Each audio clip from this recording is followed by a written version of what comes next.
खालिद बिन वालिद, अल्लाह की तलवार की कहानी। प्रारंभिक जीवन और इस्लाम से पहले खालिद बिन वालिद का जन्म सन 592 ईस्वी के आसपास मक्का के एक अमीर और सैन्य कला में माहिर परिवार बनु मखजूम में हुआ था। वह बचपन से ही युद्ध कला और रणनीति में माहिर थे। इस्लाम अपनाने से पहले खालिद मक्का के कुरैश सेना के एक प्रमुख सेनापति थे और वह मुसलमानों के सबसे बड़े विरोधियों में से एक थे। उहुद की जंग 625 ईस्वी यह एक महत्वपूर्ण लड़ाई थी जहां खालिद ने अपनी असाधारण सैन्य रणनीति दिखाई।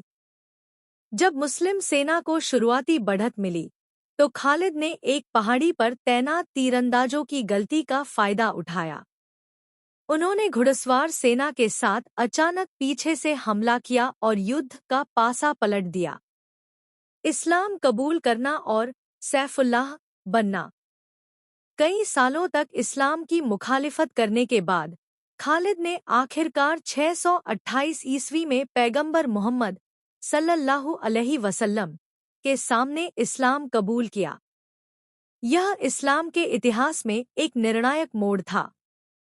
इस्लाम कबूल करने के बाद उन्होंने अपनी सारी बहादुरी और सैन्य प्रतिभा मुसलमानों की सेवा में लगा दी। पैगंबर मोहम्मद ने उन्हें उनकी बहादुरी और युद्ध कौशल के लिए सैफुल्लाह, अल्लाह की तलवार की उपाधि दी। महान सैन्य उपलब्धियां। खालिद बिन वालिद दुनिया के एकमात्र ऐसे महान सेनापति माने जाते हैं जिन्होंने अपने पूरे जीवन में 100 से अधिक लड़ाइयां लड़ी और कभी कोई युद्ध नहीं हारा। मोता की जंग 629 ईस्वी यह उनके इस्लाम कबूल करने के बाद पहली बड़ी जंग थी। मुस्लिम सेना के 3 प्रमुख कमांडर शहीद हो गए थे और सेना हारने की कगार पर थी।